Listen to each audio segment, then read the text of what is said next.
If you do any of the 6 things on this list, you are going to stress yourself out and lose money when it comes to buying a new construction home. And so if you want to avoid that, stay tuned. If this is your first time here, hi, my name is Aaron. I'm a real estate consultant, and every week I'm helping buyers relocate to and throughout the greater city of Houston and the surrounding suburbs. So if you need to know anything about where to eat, sleep, live, play, hit me up morning, noon, or night. I'm your guy. It doesn't matter if you're a day, a week, a month, a year, 2 years, 3 years out. I would love to be a resource to you. If this is not your first time here, welcome back. Hit that like button, hit the subscribe button. It encourages me to keep doing content just like this. And so without further ado, let's hop right into the topic of the day. If you're doing any one of these things on the list right now, you are definitely well on your way to stressing yourself the hell out and losing a lot of money. And the number one thing to avoid when looking at new construction home is going to a site without being pre-approved. Now, I know this is counterintuitive. I know that a lot of people just think, hey, let me just go out there and see. But this is the number one way to stress yourself out, is going to a particular subdivision or a community and not knowing what you can actually afford. Without being pre-approved, you really have no basis of even knowing whether or not you're looking at a complete fantasy or if you're looking at a potentially really nice home for you and your family. You just have no clue if you don't know what you can actually afford. And I know this is the digital age. I know that there's so much information that you can get off of these calculators and what you can get off of Zillow with the estimated monthly payment, but most times those calculators are wrong and aren't factoring in some of the hugest factors that impact the greater Houston market at large, mainly the HOAs and the high taxes that occur in most new construction communities here. And it happens all the time for so many people that just reach out to me after they've already gone to tour. They kind of come to me with this sourpuss kind of vibe because they've gone somewhere and now they know that they can't afford this thing that they have in their head, and it already just sets up a dynamic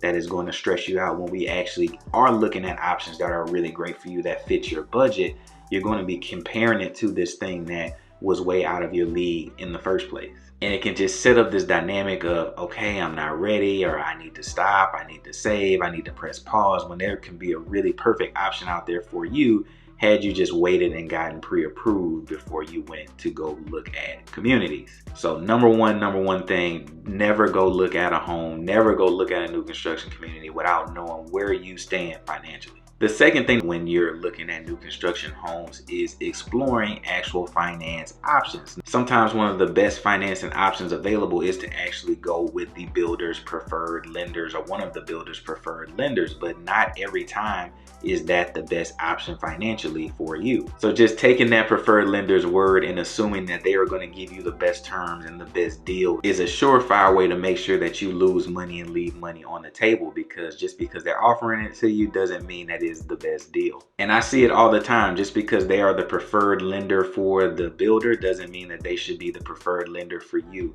You're going to want to shop credit unions, mortgage brokers. You're going to want to make sure that you shop and make them compete for your business. At the end of the day, you want to make sure that you have the lowest payment and the best terms, the best interest rates, everything that is the best for you, because this is your purchase. And so never assume that any one lender is going to do the best by you, that is the best that they can offer in the world. You got to make them compete and make them fight it out. And it happens all the time. These lenders come up with great creative programs to help people get in, and I applaud them for that, but it doesn't mean that it's a great program for you. I see all the time where a lender will offer some extra money towards closing costs, but the interest rate that they offer you in exchange for that is much higher. So it doesn't mean that just because they are the preferred lender that they are the best way to go. We're going to shop them out, and we're going to make sure that we do right by you. Third mistake that you want to avoid in new construction is not using all of the incentives. One of the best reasons for going new construction is the incentives that they are offering, especially right now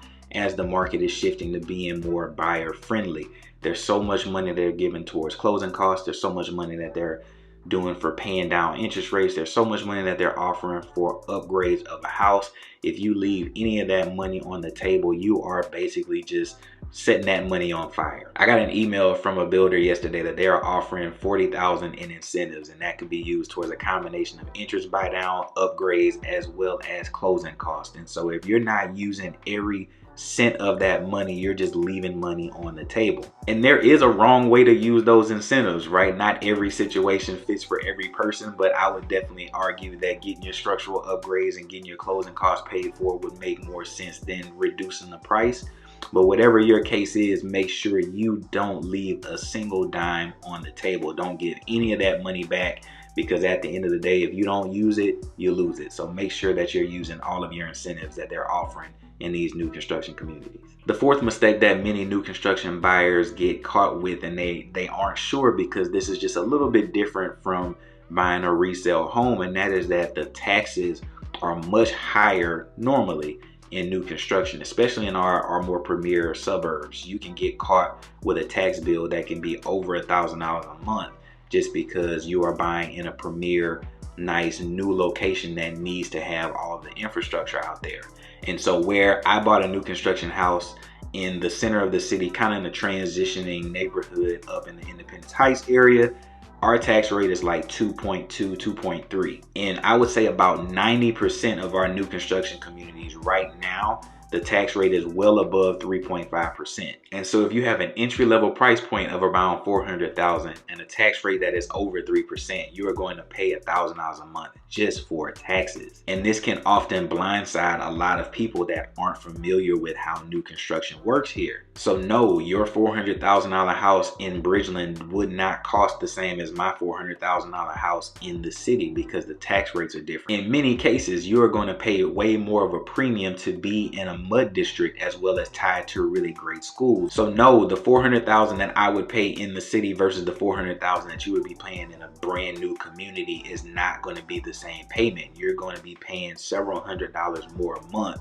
to live in a new construction community out in some of our great suburbs. And so even if you are pre-approved for $400,000 and you go out to one of these communities, you may not still be able to afford it if you don't understand what the taxes and what the HOAs and all the associated fees with that community are doing.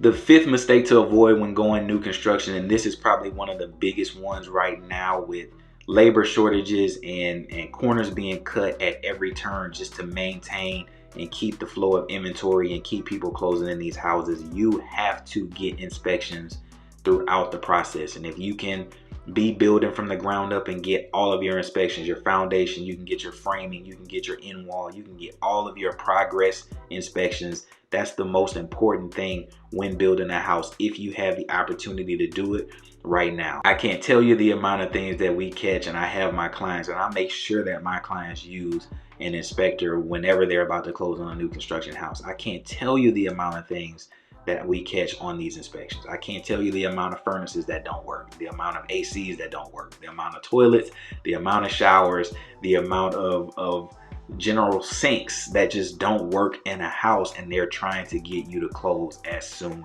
as possible. Now, I love new construction.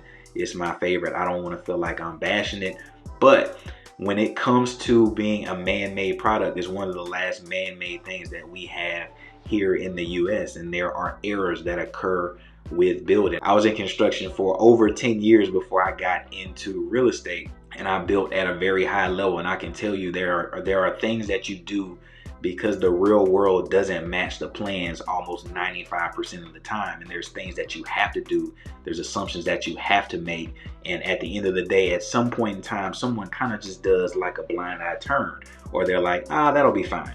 And it just happens in construction. It's the place where it happens. And so your new construction house would be no different. In construction, there's just a lot of stuff that you have to just do to keep the momentum rolling throughout the project and keep the project moving forward. And a new construction home is no different. So the one way to protect yourself the most is to make sure that you are getting as many inspections as you possibly can, and that you can afford, to give yourself the peace of mind that everything is going to be working and that everything that you are buying is what it is when you close on that home. And the sixth mistake, and this is the biggest mistake that buyers make in buying a new construction home, and that is going to a builder unrepresented and signing a contract without having a buyer's agent represent you. This is the number one mistake. I can't tell you how one-sided this industry is if you go into a builder's site without representation. In my career, I've met some great builders agents that are full of integrity, that have taken care of my clients to the max level, and we've built up that relationship of trust.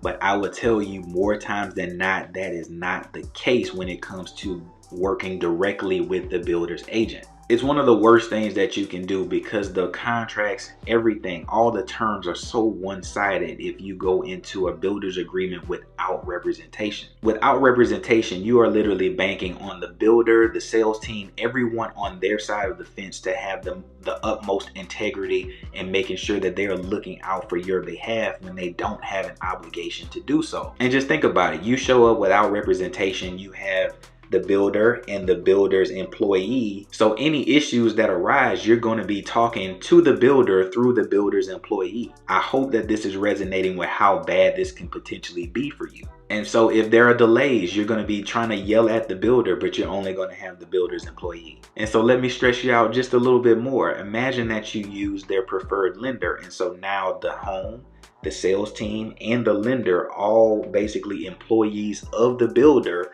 are the only interface that you have with the builder if you have no one representing you. All of the terms, all of the ways that you can get out of the contract, all of the damages that you can incur if you were to break the contract, all of that is on their side and in their favor. And if you have no one breaking that down and telling you your outs, telling you your rights, and understanding, making you understand what rights you really have in this contract, which are very minimal. If you're using a new construction contract, you are in a situation where you're at the mercy of the builder at almost all turns. I can't tell you the amount of people that have went and signed a contract with a new construction builder and then called me after the fact to try to help or try to do something.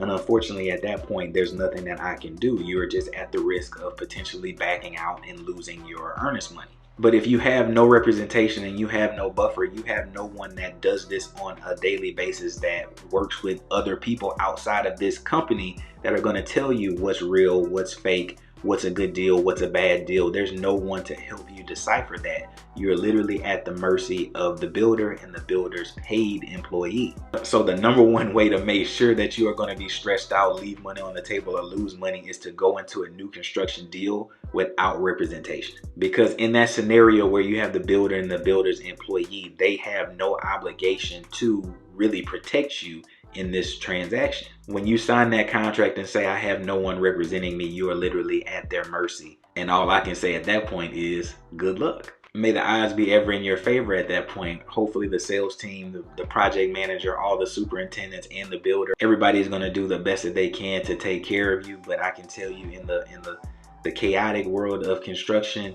going into a contract like this without some form of representation is the number one way to stress you out. The number one way, hands down. So how did I do? Do you think that new construction is right for you? Are you ready to go and find that new construction home? If you're thinking about buying a new construction home in the suburbs, I got a video of how to pick the perfect suburb for you.